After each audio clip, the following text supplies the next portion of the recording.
back. We are looking at what the team of Narendra Modi and Arun Jaitley can deliver in terms of the budget for 2015-2016.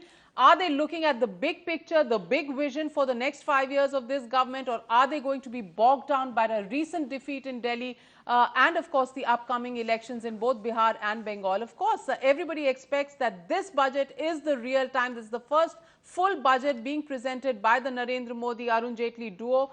Can they do something big bang? Dr. Rajiv Kumar, what is your advice to the Finance Minister? Big bang budget, big idea, what he should do, what are the objectives, the 5 big objectives that he should keep in mind when he delivers this budget? I mean, the first thing that he must remember, and I'm sure he does, is that his is a 5-year political cycle. The big thing that has got to come is the general elections in 2019, by which time he must have achieved a rate of growth of the economy which is 8, 9 or 10%. So this budget is a preparation for that, and he must lay the foundations for that. And in laying those foundations, what he has to do at this point of time is to meet the expectations which are at the moment sky high. And where are these expectations? One, he needs to trigger investment by creating a certain environment, creating maximum certainty about policies, about tax policies, about investment policies, about all of that. That's the first thing. Second thing is got to get the manufacturing off the ground. So, he should include all those announcements that have got to be made, not down the road, but in this budget, about improving the business climate, which he has promised. He will improve by 50 ranks every year. So, that's the second one. The third one that he has to do is to improve the delivery of public services in health and education. Fourth, very much improve the efficiency of public expenditure by transferring the subsidies into direct cash transfers, both food and fertilizer. That can be done, and that must be done at this point. So, therefore, finally, not appear at all to be a pro-corporate budget or a pro-corporate government, but a pro-middle class, pro-poor people government, by improving those deliveries of public services and giving people greater disposable incomes by improving the tax net, expanding in the tax net. I have been telling the Finance Minister that at the moment 2% of our people pay income tax, and the tax to GDP ratio is huge, abysmal in this country. 3.5 crore people pay the tax, direct tax. This can be trebled in our time.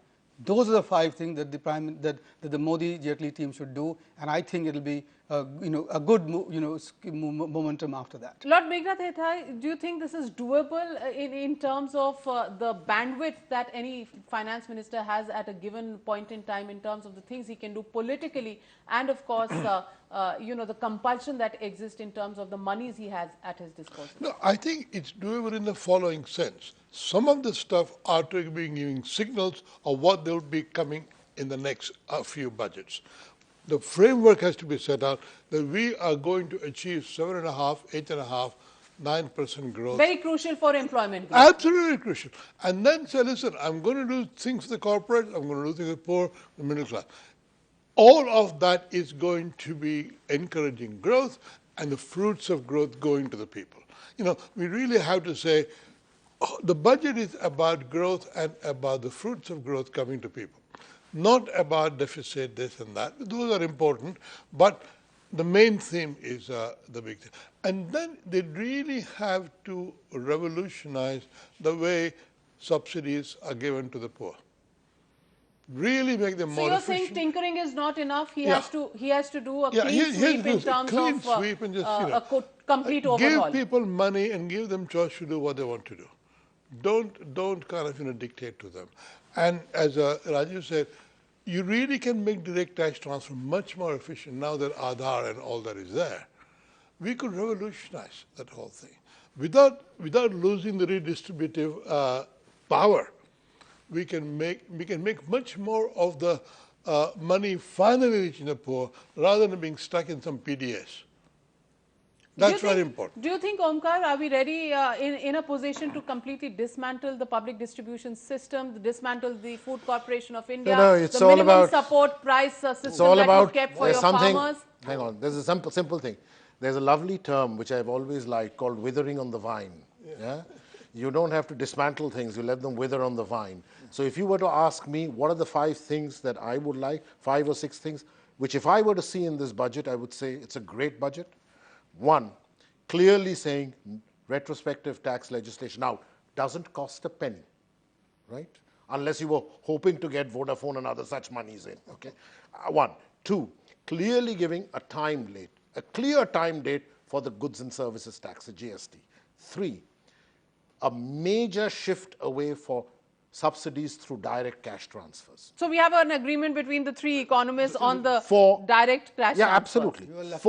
Four is big thing into housing, particularly rural housing, infra, particularly highways, and hopefully Suresh Prabhu will show something on railways, and also some direct tax benefits on manufacture. And finally, to categorically say no time is better than now to increase the pace of disinvestment of public enterprise. No time is better than now. We have Which they have been doing. No, but we have year on year failed. Even this year, they will probably fall short. And this is the time again to refocus. Every nakshatra is on the right side. Let's go for it. Yeah. And there's one other thing, and which must be included, and this is the chronic power shortage in this country. Has to be tackled as soon as possible, because that really affects the smaller entrepreneurs and the smaller producers. With the coal auctions going the way they are. Well, they are, but you see there's a problem there, because the coal auctions might end up making domestic coal more expensive than imported coal. But that's something else to do. But what I wanted to say is that Mr. Modi has announced a hugely ambitious target for solar energy, 100,000 megawatts in the next 5 or 6 years. This budget should really have something very substantial for increasing the generation of solar power, and wherein one step that he can take is to switch the subsidy that he gives for creating capacity to actually generating the power. Because what happens in creating capacity based subsidies, fiscal incentives, is capacities are created, but then there's a financial fix and people move away. That's the first thing he can do. The second thing that he can do is to give real incentive for foreign manufacturers to come and produce solar equipment in this country. India can and should become the solar capital of the world, because we have all the things going for it.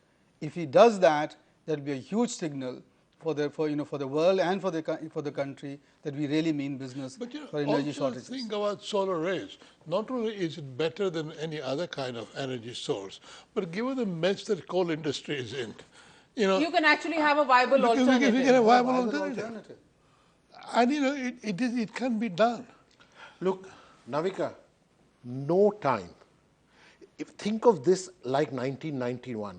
Yeah. No time was worse than 1991 when Dr. Manmohan Singh got up and ended his budget speech with Victor Hugo. Yeah. Similarly, no time is better than now to strike when the iron is hot. Exactly. If you miss it this time, it's not going to wait for you.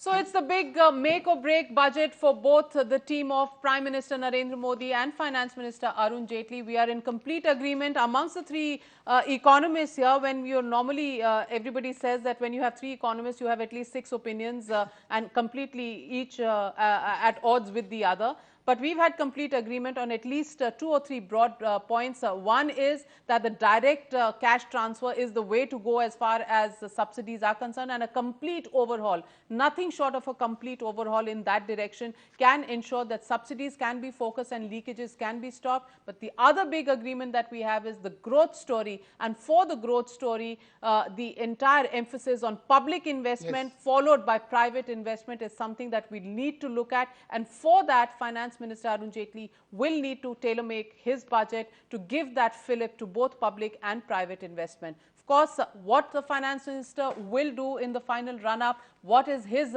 real discussion with Prime Minister Narendra Modi, only the two gentlemen know about it. But we do hope that this budget will have the details of all that's been discussed on this budget debate. Thank you very much for joining me, Dr. Rajiv Kumar, Omkar Goswami and Lord Meghnad Desai. We hope some of your suggestions find a mention in the budget that Arun Jaitley will present.